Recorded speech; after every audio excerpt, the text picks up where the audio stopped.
This episode is brought to you by Shudder. Shudder is a new kind of video streaming service devoted to the best horror movies from around the world. New content is added weekly, including films and series exclusive to Shudder. You can actually get Darkest Night ad-free and a week early on Shudder. Go to shudder.com and use promo code Darkest Night for your first month free. That's SHUDDER.com. Promo code Darkest Night. Roth Lobdow Center for Advanced Research, Project Cyclops Day 3 about to begin. Entering the laboratory now. I was wondering. I know. I'm sorry I'm late, Dr. Kinsler. I was visiting my uncle in the hospital. Everything all right? He's undergoing chemo. I'm sorry. Are you and him close? I lived with him and my aunt pretty much my whole life. They're my parents, basically. We don't happen to have a cancer research wing at the center, do we? Not that I'm aware of, but I... Don't ask a lot of questions, right? Right. Ready for round 3? Are you sure you don't want to gather yourself a little bit? Really, I'm okay. It's the new normal. Uncle Tim gets sick, he gets more treatment, and I help my aunt with the bills. I swear those hospital collection people raid my couch cushions when I'm not home. If you need some help, I could... I get by. I sold my car, so that helps. God, listen to me complaining about money problems. You don't want to hear this. I need a distraction. How about we begin today's trials? Ugh, another nasty one. Aren't any of these going to have a happy ending? In our line of work, there are no happy endings. 4 steps, please. Do you think the team upstairs fixed the formula after yesterday's trial? Only one way to find out. Okay, the cube is loaded. Ready to document. Project Cyclops, Trial 4, Beta 9. Timestamp is registering correctly. Initiating playback in 3, 2, 1. Initiate.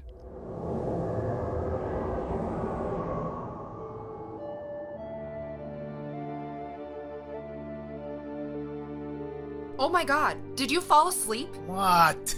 You were asleep. I saw you nod off. No, I wasn't sleeping. I was just... I swear to god, if you say resting your eyes. No, I was just thinking. About what? How are we gonna break it to her? She's 8, George. I think she has like 10 classmates whose parents have split up. Divorced. You know I don't like that word.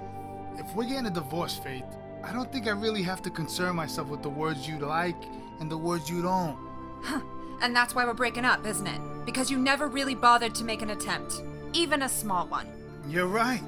Oh, you're right. Always right. Every day you're right. Wake up in the morning right. Go to sleep right. My god, Take a this again. Do shit you even right. hear Have how a cup childish you of sound right now? coffee Listen to right. yourself. God Say all knows the you never fucking listen to things in me. your fucking head, you fucking mope. George and Faith glared at each other across the living room. Faith was about to start in again when a loud siren went off outside the building. What the hell was that? An ambulance? No ambulance sounds like that. Well, What? what's going on down there? Car wreck or something? Something, right?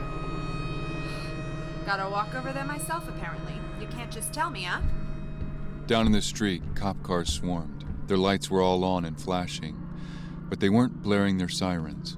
Why ain't they running their sirens? How should I know? You were an expert on ambulance sirens earlier, I'm just saying. God, it's so loud. Why do they keep doing that? Don't know, but I wish they'd quit doing it because it just gave me a fucking heart attack. Look at that van with the dishes. What do you suppose it's doing? The place is swarming with cops and you're worried about the van with the satellite TV more? I can't quite make out the letters on the side of it, though. Why do you suppose that van would be there with all these cop cars? No clue. I'm not interested in why all the... That's yours or mine? Mine. It's on the coffee table. Can you fucking snag it? Get it your own damn self. I swear to God, getting divorced is the best thing I ever decided to do. What was that? Nothing. What? Oh, I bet I could just...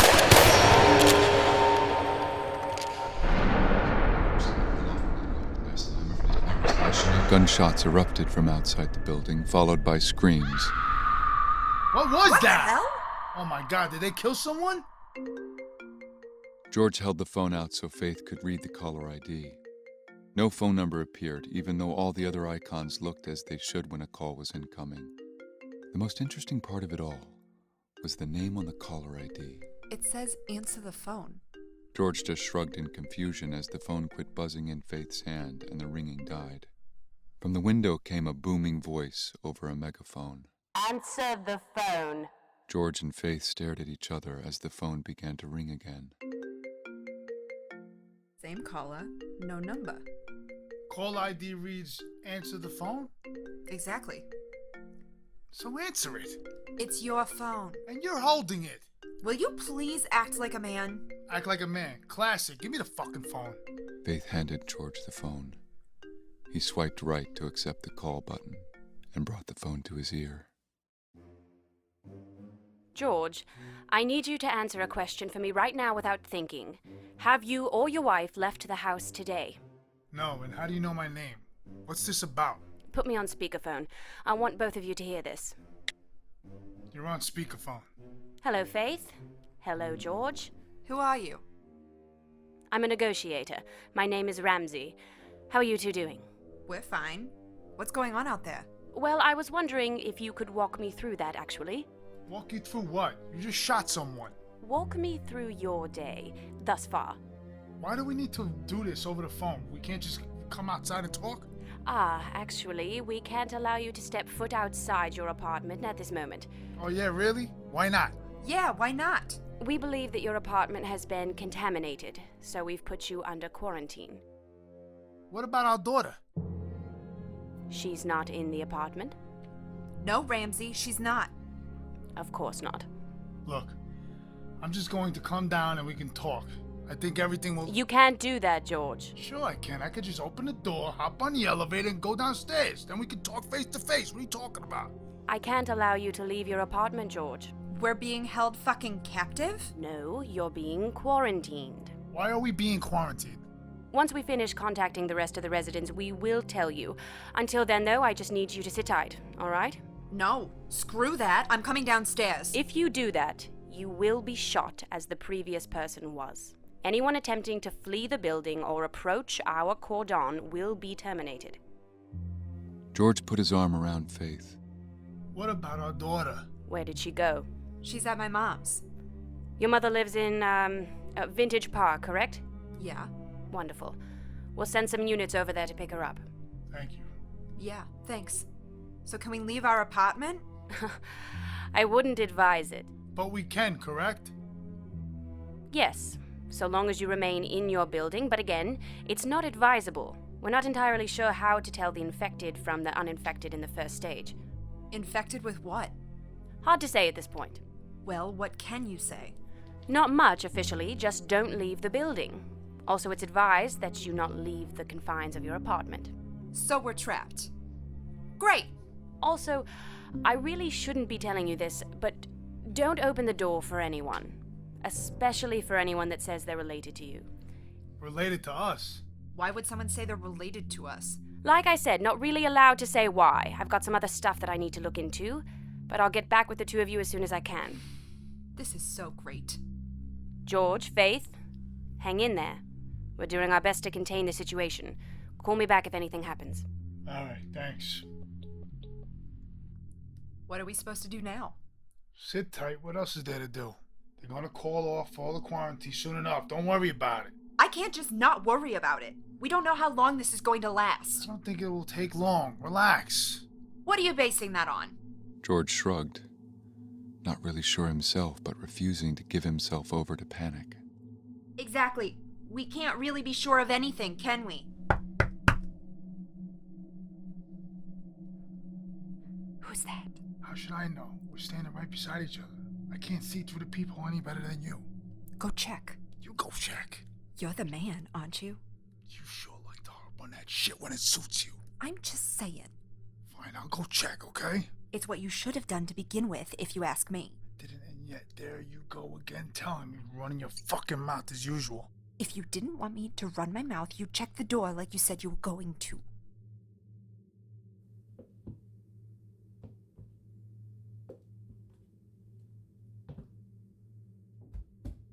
No one's out there. Let me see. I thought you wanted me to be the man. A man would be polite and move his fat ass and let a lady look through the peephole. I'm not fucking fat. Let me see, George. Fine, go ahead.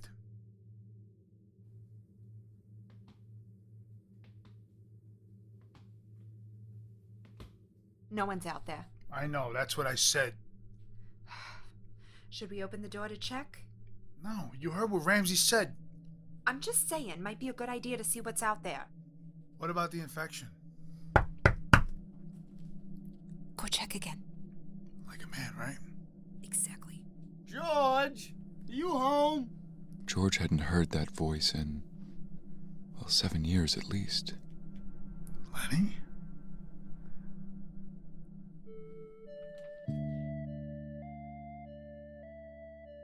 George, don't let him know we're here. You heard what Ramsey said. It's Lenny, though. He's here. Let's call Ramsey, okay?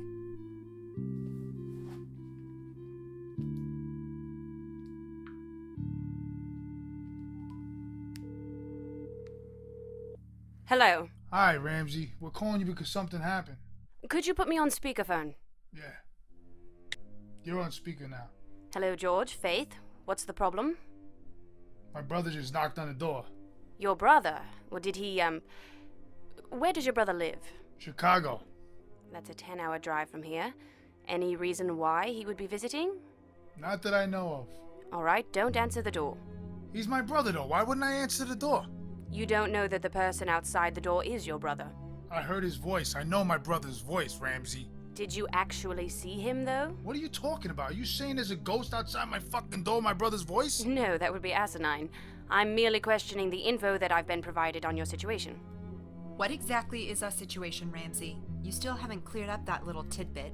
I can't say what the entire situation is, as we don't have all the details that would lead to an informed analysis of the said situation. What you just said comes across as you not having any clue about what's going on. Do you have a supervisor I can speak with? No, darling, I'm the top of the food chain. You're free to open the door if you like, but I would strongly advise against it. Come on, George. I can hear you and Faith talking in there. Just let me in, would ya? Oh, that was him? Yes, he sounds exactly like my brother. I need to let him in. What if he's sick like Ramsey said? Then we'll help him. You can't help him if he's sick, George. It's too late for that. What am I supposed to do then? Just sit here and let him rot out there by himself? What the fuck? Oh, I promise you, he won't rot. See, George? He's going to be fine. Yeah, just fucking beautiful, right? Oh, that's not what I said, darling. I said that his brother won't rot. What's that supposed to mean? Hey, George. Is that bitch Faith keeping you from opening the door? She always was the worst. He sounds fine to me, Ramsey. That's my brother, lady! Look, I have some other matters to take care of out here, but I'm just giving you the heads up on this. If you let him in, I won't be able to let you leave the building. Period. Why not? I'll check in again soon. Call me if something changes. I'm not finished talking to you. You think that's funny? A little. Never seen anyone talk to you like that. Hey, Faith, I hear you talking too, and I got a song for Faith. Yeah? Run your mouth all you want, Lenny. You ain't getting in. Here we go. 1, 2, she's a bitch, and that's it. Just open the door, George. Please, I'm your brother. I haven't seen you in forever. Faith didn't respond. Instead, she sat down on the couch and sighed. For what it's worth, he's out there. He's not a ghost voice or whatever. Come on. George, is that you breathing? You breathing in there? Come on. Don't, George. Why not? Is it the infection or is it how he was talking to you? It's the infection. He doesn't sound sick to me. Why would he? Did either of you hear from Becca? Where do you get that name from? How should I know? Have you talked to him? You told me you hadn't. Because I haven't. Just ask him. You ask him. Fine. Why are you here, Lenny? It's been forever since we've heard from you. I've been doing things, you bitch. Doing what? Whatever, this, that. Let me talk to George. What do you know about Becca? Things, just... What do you want to know? Where is she? Why don't you ask Ramsey? How do you know who Ramsey is? I can hear you through the door, George. Right, that makes sense. What are you doing? What does it look like I'm doing? It looks like you're about to unlock the door. Because I am. Don't. Why not? He knows where Becca is. We know where Becca is. He hasn't proven that he knows anything yet. Christ, Lenny, you still there? Well, where else would I go? Good point. So you said that you knew where Becca is. Can you tell us? Just open the door and I will. I'm getting tired of standing out here. Tell us where Becca is and we'll let you in. Oh, you bitch, you shut up. She's with Ramsey, okay? Ramsey? Why would she be with Ramsey? I keep telling you to ask her. She's not telling you everything. A quarantine? Really? It's your word against hers. Okay, listen to me. Did she tell you where she worked? Is she what? Is she police? Fire? SWAT? What? I'm gonna call my mother and then I'm gonna call Ramsey. Yeah, sure.